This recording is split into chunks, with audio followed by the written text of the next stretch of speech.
What's up, everybody? It's Pastor Fred, and today is going to be a very, very good day. Let's go.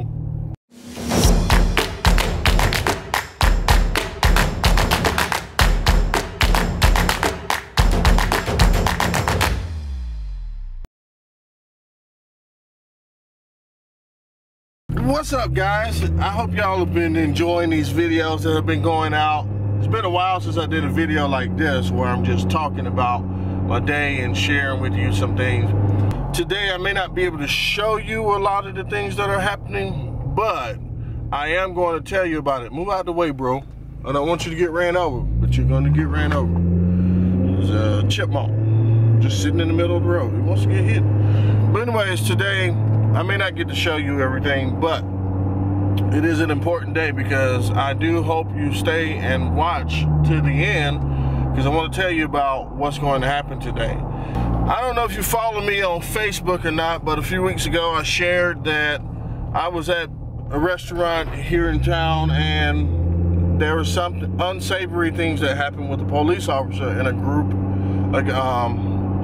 of guys, young black men who didn't particularly sit right with me, and so I pursued it because I felt like something needed to be done or said, and my hopes while in pursuing the things were exactly what's going to happen today, and I'll tell you about it in a minute. But I was pursuing it because I wanted to make sure that our policemen and our guys in blue here are held accountable for the decisions that they make. Now, I am not a person who I don't like to holler racism, or I don't like to holler any of that unless I really feel like it's something happening. In this case, however, I feel like the situation, I was almost required to say something and do something about it. So I couldn't sit aside and be silent, because when you don't say anything and you see injustice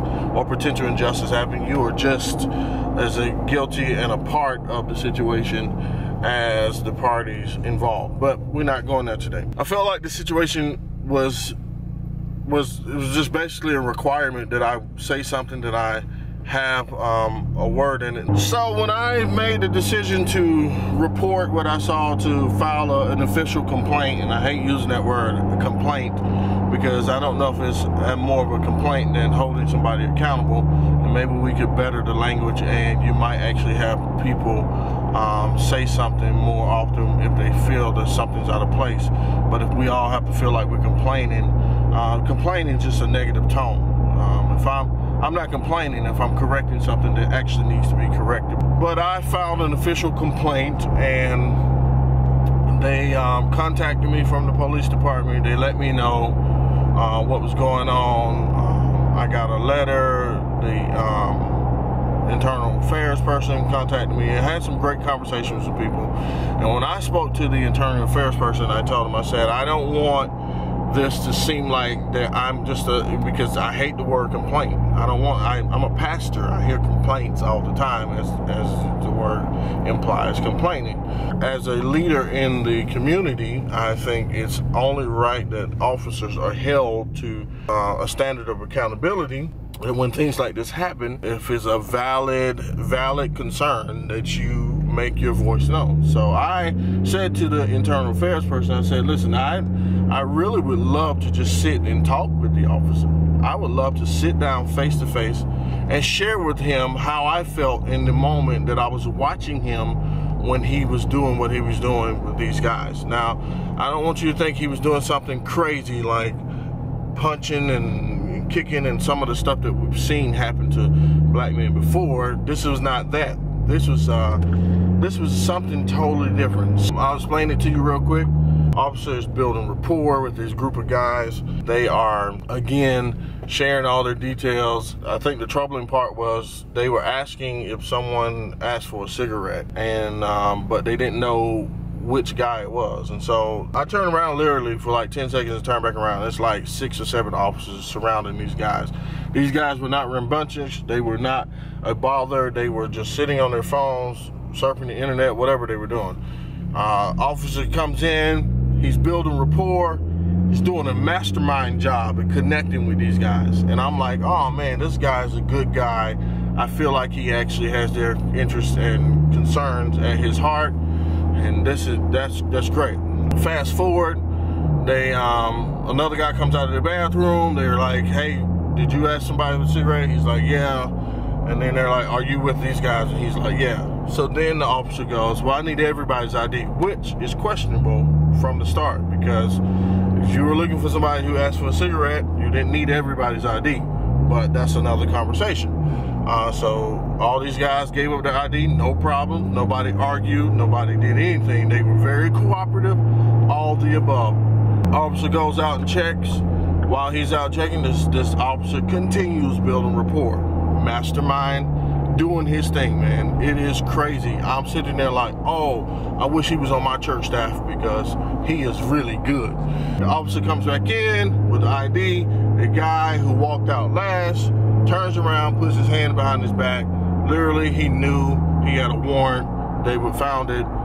He gave himself up, no questions asked, none whatsoever. Didn't even refuse. They were asking him questions. He did get a little testy when they asked him a question, which, hey, at that point you're going to jail. But he didn't resist arrest. He didn't do anything. The officer began to celebrate, in essence, this guy's demise. He literally turns. Well, let me back up a little bit. Before while they're out checking the ID, he turns to this guy and says, what's going on? Why are you looking so nervous? Do you got something you want to tell me about? Do you have anything you need to tell me? Do you have a warrant? I'm not saying that's not a valid question, but he did say this, and he may not remember, but he said, you look like you have a warrant. You look like you got something going on. You look like this. You look like this, which is a problem. That's an issue, because that is what we call profiling. That's what the problem is with most black people. You telling me I look like something. Why? Because I look like this. Why do I look like this? Because the way I'm dressed, because of skin color. But so it's not an issue. I'm not sitting here saying that he's a racist. I don't want you, don't start commenting and saying all that crap, because that's not what I'm saying. I am saying it's very questionable what the issue was there. But so they come back in, all that stuff proceeds as I just told you, where he he does have a warrant. He puts his hand behind his back. He's, very cooperative. The guy who's building rapport, who I think is a mastermind, turns and says, oh, so you do have a warrant. I told y'all he looked like he had a warrant. Another issue. I told y'all, talking to the officers and the people around, I told y'all, what? You told us he looked like he had a warrant. So you're saying you looked at him and thought, oh, he's got a warrant. Let me go and check him out. But whole nother conversation. Again, we're not even going to go there today, because that, in a sense, is what I call profiling. But that's people's definition. So I told y'all, you like it, and then he proceeds to rejoice while the young man is standing there. Man, I'm good. I'm 1 for 1 today, baby. I'm 1 for 1 today. Broke my heart. Why did it break my heart? Because this young man, whom he's built rapport with, now is watching him rejoice because he's being arrested. Then the whole I'm 1 for 1 today, it ticked me off, because I am thinking, bro, this is somebody's life. You had the opportunity to really build more rapport and to kind of speak into him and say, hey man, this is tough. We got to deal with this. Hopefully we can help you walk through this, whatever it may be. You had the opportunity to step up and be a voice in his life where he may not have had a voice. See, I'm going on and on. This video might get long, but I want to share with how I feel. So you had this opportunity, you ruined it by rejoicing at his demise. I'm 1 for 1 today. I'm thinking, bro, this is not a game. This is somebody's life. So I get upset, I report, and now I have the opportunity to sit with the officer face to face today with a mediator to talk about the situation. So that's what's happening today. That's why today is going to be a good day, because this is exactly what I wanted to happen once I made that report. I didn't want him to get filed for an investigation, suspension. I really want to share with him my thoughts and really speaking to him and say, bro, you have the opportunity of a lifetime to make real impact on the lives of young people, not just black people, but young people, and not people in general who are having troubles and stuff like that, to make an impact, to really help them walk through the tough situations that they have. I think police officers they're in a great place to really change lives. But if you're not passionate about your job, if it's just a job, if you're not passionate about people, because you should be passionate about people, whether they are good or bad, whatever it may be, you are, my friend, probably need to find another job. That's all I'm saying. So I'm not saying that this officer needs to find another job. I'm not saying he's not passionate about people.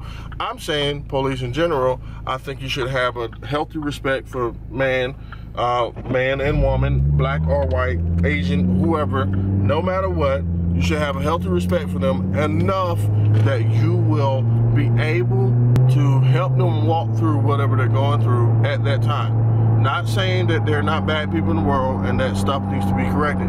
What I am saying, though, is you don't get to rejoice in the face of somebody who's being arrested and think that the relationship between public and police or black men and authority like that is going to be healthy, and it's just not gonna happen. So anyways, we're doing that today, but first I gotta go to work and I'm already late, so let's get it. All right, we're headed downtown, or close to downtown Greenville, to meet with the officer and 2 professionally trained mediators. Going to meet with these guys, girls, whoever it may be. I know me and the officer being there, and we're gonna talk it through. So I'll let you guys know how it goes when I get done. All right, let's ride.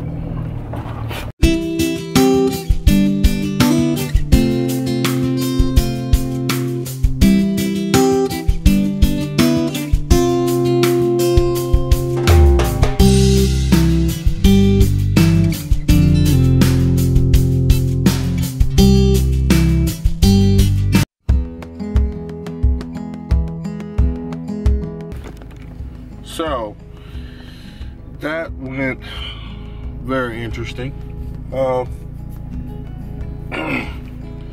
I can't really talk too much about the conversation. I will say this: if you have an opportunity for mediation with an officer, you should go. You should go. You should share how you feel. No matter what they say, stand up, say what you got to say, be respectful, be honest,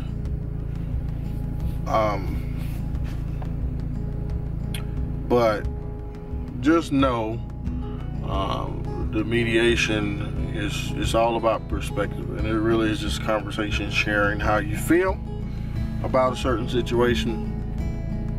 After the mediation, there's not more that happens. Like, there's no reprimand or anything of that nature. The only thing you can hope of is that what you say and how you feel makes some impact in the life of the officer, and also, you know, you gain perspective yourself. So that's the one thing I can say about that. My mediation went it was a good one. It was interesting, but it was a good one. Hopefully what was said and, you know, actually left an impact or some sort of imprint on the life of the officer, and that he will remember what I said to him. He will remember what I said to him the next time he has an interaction with with anybody, really. Just so yeah, that was that. So I don't know, and I wish I could just share more. I will one day. Alright. I'm out. I'm a little frustrated. I'm a little upset, but